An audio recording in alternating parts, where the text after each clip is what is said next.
പുണർദം നക്ഷത്രത്തിൽ ജനിക്കുന്ന ആളുകൾ അധികവും തികഞ്ഞ ഈശ്വര വിശ്വാസികളായി കാണപ്പെടുന്നു. ഇവരെ ധർമ്മിഷ്ഠന്മാരെന്ന് പറയാവുന്നതാണ്. സ്വഭാവ ഗുണത്തിൽ ഇവർ മറ്റുള്ളവർക്ക് മാതൃകയായിരിക്കും. എന്നാൽ ഇവരിൽ പലപ്പോഴും കണ്ടുവരുന്നത് ഇവരുടെ സ്വഭാവ മാറ്റമാണ്. അതുകൊണ്ട് ഇവരെ സമീപിക്കുന്നതിന് ചില സമയവും സന്ദർഭവും ഒക്കെ വേണ്ടിവരുന്നു. സ്വാഭാവികമായി ഇവരിലുള്ള ഈ പ്രത്യേകത കൊണ്ട് ആർക്കും ഇവരെ പെട്ടെന്ന് മനസ്സിലാക്കാൻ സാധിക്കുന്നു. അല്പം കൊണ്ട് സന്തോഷിക്കുന്ന ഇവർ ക്ഷിപ്രകോപികളുമായിരിക്കും. കഴിവതും ആചാരമര്യാദകളെ കൈവിടാതെ ഇവർ ജീവിക്കുന്നവരായിരിക്കും. ഈശ്വരഭക്തിയിലും ഇവർ മുൻപന്തിയിൽ നിൽക്കുന്നു. പുണർദം നാളുകാർ അസത്യത്തിനും അധർമ്മത്തിനും ഒരിക്കലും കൂട്ടുനിൽക്കുന്നില്ല.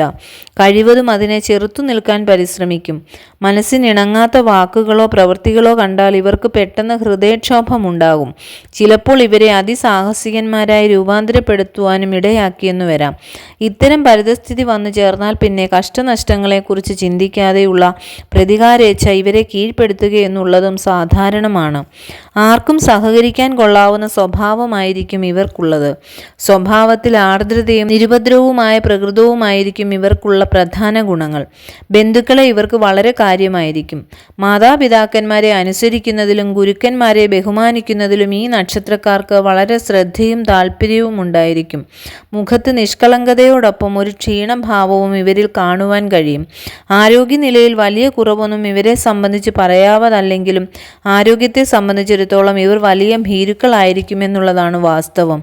ദിനചര്യകളിൽ വരാവുന്ന അല്പസ്വല്പമായ മാറ്റം പോലും ഇവരെ പെട്ടെന്ന് ക്ഷീണിപ്പിച്ചു കളയും. ഈ നക്ഷത്രക്കാർക്ക് എല്ലാ വിഷയത്തിലും വിജയിക്കുവാൻ കഴിയുമെങ്കിലും വ്യവസായത്തിലും അന്യരെ സേവിച്ചു കഴിഞ്ഞുകൂടുന്നതിലും ഇവർ പരാജയം വരിക്കുന്നവരായിരിക്കും. ഏതെങ്കിലും കലാകാരന്മാരായോ അധ്യാപകന്മാരായോ ഇവർക്ക് ശോഭിക്കുവാൻ കഴിയും. അതുപോലെ തന്നെ വൈദ്യം, അഭിഭാഷക വൃത്തി, ലേഖകൻ, പ്രഭാഷകൻ ഈ നിലകളിലും ഇവർക്ക് ശോഭിക്കുവാൻ പ്രയാസമില്ല. ആദർശത്തെ മുറുകെ പിടിക്കുന്ന ഇവർ നിഷ്പക്ഷമായ അഭിപ്രായക്കാരും നിരൂപകന്മാരുമായിരിക്കും. കഴിവതും ആർഭാടം കൂടാതെയുള്ള ഒരു ജീവിതത്തെയാണ് ഇവർ ഇഷ്ടപ്പെടുന്നത്. സാമാന്യേന 32 വയസ്സുവരെ പുണർദം നാളുകാരുടെ ജീവിത പന്താവ് ദുർഘടം പിടിച്ചതായിരിക്കും. ആകയാൽ ജീവിതത്തിൽ എന്തെങ്കിലും വിജയം കരസ്ഥമാക്കുവാൻ ഈ പ്രായത്തിനു ശേഷമേ ഇവർക്ക് സാധ്യമാകുന്നുള്ളൂ. സാമ്പത്തികമായ ഉയർച്ചയേക്കാൾ ജനസാമാന്യത്തിനിടയിൽ മതിപ്പും മാന്യതയും സമ്പാദിക്കുവാനാണ് ഇവരിൽ ഭൂരിപക്ഷത്തിനും ഇടയായിട്ടുള്ളത്.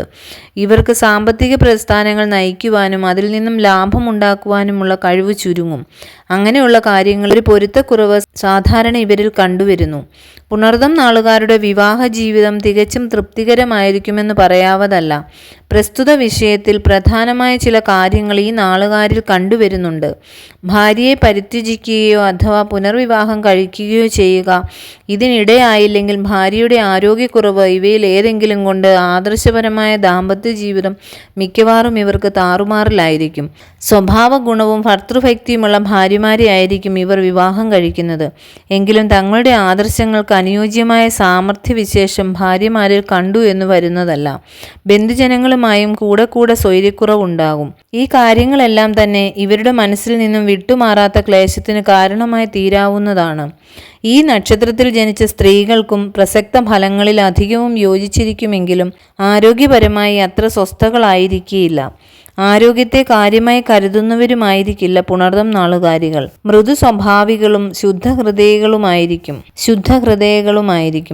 ഭാഗ്യവും കർമ്മകൗശല്യവും വളരെ അനുഗ്രഹിക്കുമെങ്കിലും സംഭാഷണത്തിലെ നിയന്ത്രണക്കുറവ് കൊണ്ട് അനാവശ്യ കലഹങ്ങളെയും സ്വൈരക്കേടുകളെയും ഇവർ സ്വയം ക്ഷണിച്ചു വരുത്തുന്നവരായിരിക്കും. ശാന്തികർമ്മത്തിനും യാത്ര, ആഭരണ നിർമ്മാണം എന്നിവയ്ക്കും, വാഹനങ്ങൾ വാങ്ങുകയും വിൽക്കുകയും ചെയ്യുന്നതിനും, കൃഷി, വിദ്യാരംഭം എന്നിവയ്ക്കും ഈ നക്ഷത്രം നല്ലതത്രേ. പുണർദം നാളിന് ദശാനാഥൻ വ്യാഴം സാമാന്യേന 8 വയസ്സുവരെ കണക്കാക്കാം. തുടർന്ന് ശനിക്ക് 19, ബുധന് 17, കേതുവിന് 7, ശുക്രൻ 20, ആദിത്യന് 8, ചന്ദ്രന് 10, ചൊവ്വായ്ക്ക് 7. ഈ ക്രമത്തിൽ ഇവർക്ക് ദശാകാലങ്ങൾ നടക്കുന്നു. പ്രതികൂല നക്ഷത്രങ്ങൾ: ആയില്യം, പൂരം, അത്തം, പുണർദം മിഥുനക്കൂറിന്, മകരക്കൂറിലെ ഉത്രാടം, തിരുവോണം, അവിട്ടം നാളുകളും, പുണർദം കർക്കിടകക്കൂറിന്, കുംഭക്കൂറിലെ അവിട്ടം, ചതയം, പൂരുരുട്ടാതി എന്നീ നാളുകളും അശുഭമാണ്.